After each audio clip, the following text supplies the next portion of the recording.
ఈరోజు మన అతిథి. ఆయన గురించి చెప్పాలంటే ఒకప్పుడు ఆయన మత్తు డాక్టర్. ప్రతి సర్జరీలు కూడా వారి యొక్క ముద్ర లేకోకుండా ఆపరేషన్లు అంటూ జరగవన్నమాట. అయితే అనస్థీషియాలో కూడా ఆయనకు చాలా పేరుంది. అయితే అంత ప్రావీణ్యత సాధించిన ఆయన ఎందుకో మోకాల శస్త్రచికిత్సపై ఒక అధ్యయనం చేసి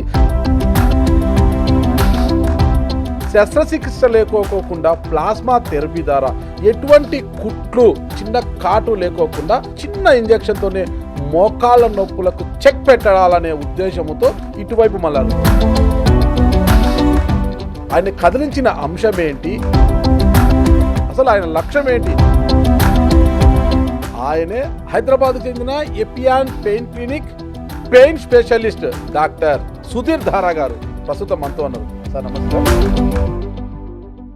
ఎందుకు సార్ అసలు మత్తు డాక్టర్గా ఉన్న మీరు ఈరోజు ఈ మోకాల శస్త్రచికిత్స లేకోకుండా ఈ ప్లాస్మా థెరపీ ద్వారా చిన్న ఇంజెక్షన్తో ప్లాస్మా థెరపీ ద్వారా మోకాల నొప్పులు నయం చేయొచ్చు అనే ఉద్దేశం ఇక్కడికి ఎందుకు వచ్చారు? అటు నుంచి ఇటు రావడానికి అసలు కారణం ఏంటి? మిమ్మల్ని కలిసివేసిన అంశం ఏంటి అసలు? ఇప్పుడు ఈ ప్లాస్మా థెరపీ ఈ మోకాళ్ళకి కానీ ఇతర జాయింట్స్కి కానీ ఏదైతే మనం ఆపరేషన్ లేకుండా చేసే ట్రీట్మెంట్ చేసే వాళ్ళలో 90% అనస్థీషియా డాక్టర్లు. Okay, world wide.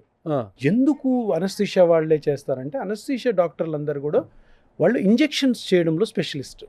అంటే ఇంజెక్షన్స్ అనస్థీషియా డాక్టర్లు చేసినట్టు ఎవరు చేయలేరు. ఓకే, సో అది వాళ్ళ specialisation and also experts. So anaesthesia వాళ్ళకి ఎప్పుడు కూడాను ఏదైనా బాడీ పార్ట్లో పెయిన్ వస్తే అక్కడ ఇంజెక్ట్ చేసి లోకల్ అనస్థీషియా ఇచ్చి స్టెరాయిడ్స్ ఇచ్చి పెయిన్ రిలీవ్ చేస్తుంటారు.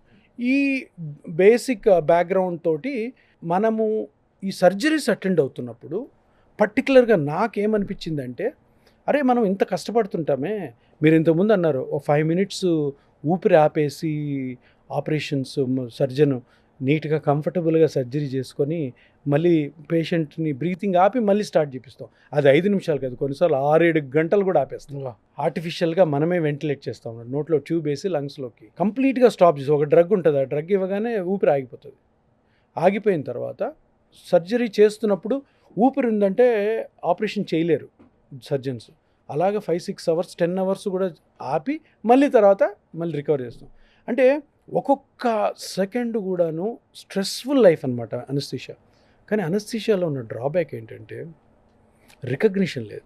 ఇంత చేశాను, ఎందుకు ఇన్ని సంవత్సరాలు అయిన తర్వాత నేను పెయిన్ మేనేజ్మెంట్ పెయిన్ స్పెషలిస్ట్ వచ్చిన తర్వాత జనాలకి నా పేరు తెలుసు, కానీ నేను 16 సంవత్సరాలు అనస్థీషియా చేశాను, నా పేరు ఎవరికి తెలియదు. ఓకే, సో ఇట్లాంటి ఎంతోమంది మా గురువులు ఎంతోమంది ఉన్నారు. ఎన్నెన్నో రిస్కీ కేసెస్కి అనస్థీషియా ఇచ్చారు, ఎంతోమందిని చనిపోయే వాళ్ళని బయట పెట్టారు, ఎవరి పేర్లు తెలియదు. అందరూ కూడా స్క్రీన్ వెనకాల ఉంటారు. అంటే ఒక డిస్సాటిస్ఫాక్షను, ఒక డిసప్పాయింట్మెంట్ ప్రతి anaesthesia doctor all over the world ఉంటుంది.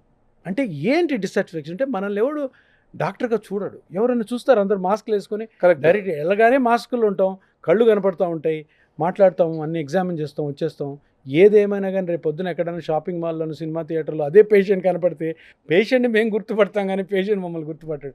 సార్ మీరు నాకు అనస్థీషియా ఇచ్చారు సార్, బాగున్నాను సార్ ఈరోజు అనరు. అంటే అలా అంటే అది కొన్ని లక్షల డబ్బుల కంటే చాలా విలువైనది, అది ఉండదు అనస్థీషియా. ఇప్పుడు కొంతమంది స్టూడెంట్స్ అయితే పీజీ చేయాలంటే సర్జన్ సార్, డాక్టర్ అంటే ఫీల్డ్ రావాలి, ఆపరేషన్లు చేయాలి, కొయ్యాలి, రక్తం పూసుకోవాలి, మొత్తం సార్ ఆపరేషన్ థియేటర్లోకి వెళ్ళి అది డాక్టర్ అంటే ఆయన ఫీల్డ్లో ఉన్నారు సార్ చాలా అందరూ అంతే. ఇప్పుడు మీరు కూడా ఇప్పుడు ఏదైనా మూవీలో డాక్టర్ గారు ఆపరేషన్ చేస్తున్నాను కదా, డాక్టర్ గారు మత్తిస్తున్నాను ఎవరు అన్నారు సార్. కరెక్ట్.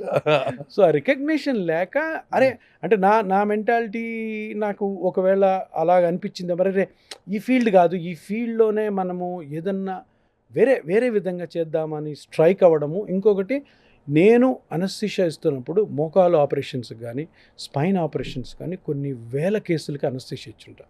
ఈ అనస్థీషియా ఇస్తున్నప్పుడు నాకేమనిపించిందంటే, ఇప్పుడు మోకాలు ఆపరేషన్ ఉంటుంది, మోకాలు అరిగిపోయిందని నీ రీప్లేస్మెంట్ చేస్తుంటారు.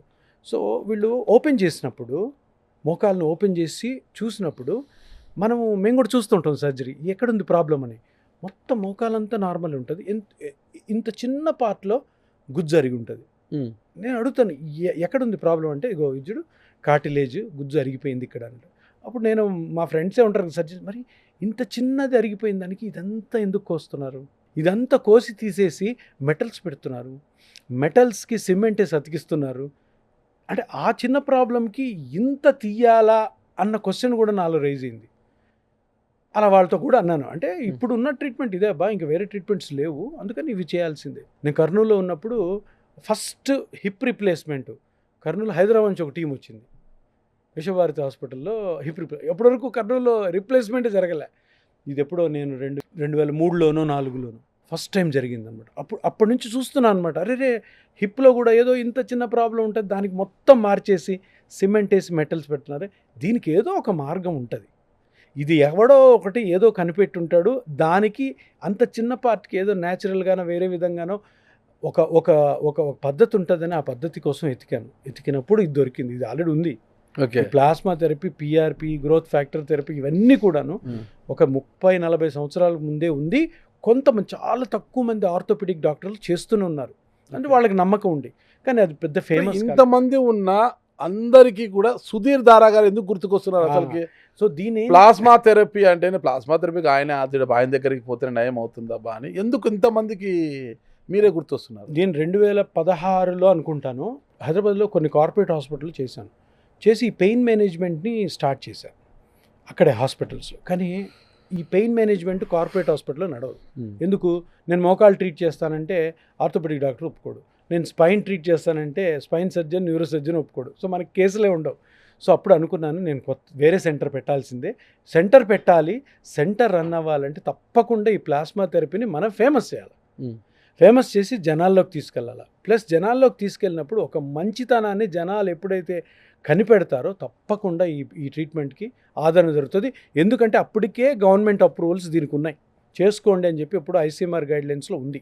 సో చేసుకోండి అని తెలిసి దీన్ని ఏదైతే మరుగునబడి ఉన్న ఒక బ్యూటిఫుల్ ట్రీట్మెంట్ని నేను దాన్ని తీసుకురావడము, దాన్ని ప్రజల్లోకి తీసుకెళ్ళడము, నా ఇంటర్వ్యూస్లో చెప్పడము, అవేర్నెస్ క్యాంప్స్ కండక్ట్ చేయడము, ఎక్కడెక్కడైతే డాక్టర్స్ దీనికి ఇంట్రెస్ట్ ఉన్న అక్కడికి పోయి నేను నా ఓన్ డబ్బులు పెట్టుకొని వాళ్ళకి ట్రైన్ చేసి రావడము, ఎన్నో కెడావరిక్ వర్క్షాప్స్ నేను గాంధీ హాస్పిటల్ మార్చురీలో కండక్ట్ చేయడం, ఇది నేర్పిస్తూ సో కొన్ని వేల మంది డాక్టర్లు నేర్పించడంతో జనాల్లో కూడా అర్థమై, జనాలు ఎప్పుడైతే ఇది చూశారో ఇది బాగా పనిచేస్తుంది, మనం ఇది చేసుకోవడం వల్ల మనము ఆపరేషన్స్కి వెళ్ళాల్సిన అవసరమే లేదని ఎప్పుడైతే అనుకున్నారో, ఎప్పుడైతే సక్సెస్ చూసామో అప్పుడు జనాలకి అర్థమైంది ఏంటంటే ఈ డాక్టర్ గారు ఇది స్టార్ట్ చేశారు, ఇది ఇప్పుడు ఇది విజయవంతంగాను ఒక ప్రపంచం అడ్వాన్స్ స్టేజ్ ఉన్న వాళ్ళకి కూడా అందరికీ ఎవరికి ఇప్పుడు ట్రీట్మెంట్ ఆప్షన్స్ ఎలా ఉంటాయండి నాగరాజు గారు, మీకు ఒక 4-5 ట్రీట్మెంట్ ఆప్షన్స్ ఉంటాయి గైడ్ లైన్స్ ప్రకారం గవర్నమెంట్ అప్రూవ్, మీరు ఒకటే ఎంచుకుంటారు.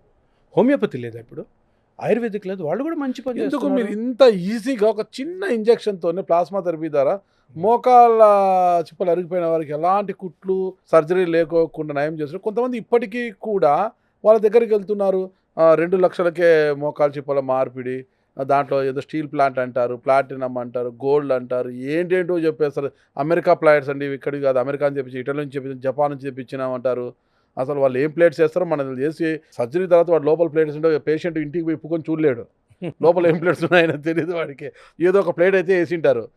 దీని వాల్యూ అంటే ప్లేట్ని బట్టి వాల్యూ కూడా పెంచుతారనమాట. 2 లక్షలు, 3 లక్షలు, 6 లక్షల వరకు వెళ్ళిపోతుంది అనమాట. ఇది ఎక్కడ చూడు ఈ మధ్యన ఎక్కువ బోర్డు వెలుస్తున్నాయి, ఎక్కువ పబ్లిసిటీ ఎక్కువ అయిపోయింది మోకాల సర్జరీకి. ఎందుకు ఇంకా అవేర్నెస్ రావాలన్నా దీనికి ప్లాస్మా థెరపీ గురించి? లేదు, అంటే ఇప్పుడు ఎలా ఉంటుందంటే, ఇప్పుడు మోకాలుకి ఈ రీప్లేస్మెంట్ ఏదైతే జరుగుతుందో, ప్లాస్మా థెరపీ జరుగుతుందో, ఆ కండిషన్ నీ ఆస్టియోఆర్థరైటిస్ అంటారు. ఓకే, అంటే ఏంటి, మోకాలులో గుజ్జు జరిగిపోవడం వల్ల సైనోవియల్ మెంబ్రెయిన్ ఉంటుంది, అది రాసుకోవడం ద్వారా మంట, నొప్పి వస్తుంది, నీరు కలెక్ట్ అవుతుంది, కొంతమంది నొప్పి వస్తుంది, ఇంతే. ఇదే సింపుల్, దీంట్లో పెద్ద రాకెట్ సైన్స్ ఏం లేదు, ఇది పెద్ద జబ్బే కాదు. కాకపోతే ఒక కండిషన్కి కొన్ని గవర్నమెంట్ అప్రూవ్డ్ ప్రొసీజర్స్ ఉంటాయి. ఇండియాలో నీ ఆస్టియోఆర్థరైటిస్కి ఉన్న 2 ప్రొసీజర్స్, అప్రూవ్డ్ ప్రొసీజర్స్ అలోపతిలో. ఒకటి నీ రీప్లేస్మెంట్ సర్జరీ, రెండోది పిఆర్పి ఆర్ ప్లాస్మా థెరపీ. మీరు అన్నట్టు ఈ నీ సర్జరీ అన్నది చాలా ఫేమస్ అయిపోయింది వరల్డ్లో. 70% countries knee replacement surgery follow అవుతాయి, కొన్ని 30% ఫాలో కావు, వాళ్ళకి వాళ్ళ ట్రీట్మెంట్స్ ఉన్నాయి. ఇక్కడ నా ప్రయత్నం ఏంటంటే, ఇంత చిన్న ప్రాబ్లం ఉన్న మోకాలికి అంత పెద్ద సర్జరీ ఎందుకు చేయాలన్న కాన్సెప్టు, ప్లస్ ఆల్రెడీ దీనికి ఒక ట్రీట్మెంట్ ఉందన్న కాన్సెప్ట్తోనే దీన్ని పైకి తీసుకొచ్చాం. ఇప్పుడు ప్రజలు నమ్ముతున్నారు దీన్ని. నమ్ముతున్నప్పుడు ఆపరేషన్ వద్దంటారు. ఎందుకంటే 6-7 సంవత్సరాల క్రితం ఎప్పుడైతే ఇది రాలేదో, నేను తీసుకురాలేదో, అంతకుముందు సర్జరీ ఒకటే ఆప్షన్. అందరూ సర్జరీకి వెళ్ళేవాళ్ళు. ఏదోలే ఫస్ట్ భయపడతారు, తర్వాత నొప్పి భరించలేక 4-5 ఆపరేషన్ చేసుకున్నాను, నాకు బాగుందమ్మా నువ్వు కూడా చేసుకోండి. ఇప్పుడు సెకండ్ ఆప్షన్ ఇచ్చాం మనం. సెకండ్ ఆప్షన్ కావాలి. ఎందుకంటే మెడిసిన్లో అలోపతిలో పర్టికులర్గా ఎప్పుడు కూడాను కొత్త కొత్త సంస్కరణలు వస్తూనే ఉంటాయి. రీసెర్చ్ జరుగుతుంటుంది, మారుతూనే ఉంటుంది. మీరు గమనించుంటే కర్నూలులో పెద్ద పెద్ద సర్జన్స్ ఉన్నారు, సుబ్బారెడ్డి సార్ అని చెప్పి, తర్వాత క్రిస్టఫర్ సార్ అని. వీళ్ళందరూ ఒక సర్జరీ చేసేవాళ్ళు ఇంతకుముందు. ఇక్కడ నుంచి ఇక్కడ వరకు కోసేవారు. జీజే వ్యాగాటమే అంటారు. చాలామంది చూస్తుంటాం పెద్దవాళ్ళు. ఇప్పుడు వాళ్ళు బతికుంటే అది ఎందుకు తెలుసా? చిన్న అల్సర్, కడుపులో చిన్న అల్సర్. ఇప్పుడు ఈరోజు ఆ సర్జరీ వినరు. అల్సర్ కోసం ఇంత సర్జరీ చేసి జీజే వ్యాగాటం అని చేసేవాళ్ళు. ఇప్పుడు అల్సర్కి చిన్న ప్యాండీ లేదంటే మన కొన్ని యాంటాసిడ్స్ ఉంటాయి కదా, వాటితో సరిపోయింది. అంటే అదేవిధంగా ఇటువంటి సర్జరీస్కి మేబీ కొన్ని సంవత్సరాల తర్వాత ఉండదు ఛాన్స్. ఎందుకు ఇప్పుడు మీరే అంటున్నారు కదా, ఈ సర్జరీలు ఇవని దాని కాస్ట్ పెంచేస్తున్నారు, కొన్ని అనవసరంగా జరుగుతున్నాయి. కొంతమంది బాగా చేస్తున్నారు సర్జరీలు, కొన్ని చేయాలి కూడా, కొన్ని అనవసరం సర్జరీస్ జరుగుతుంటాయి.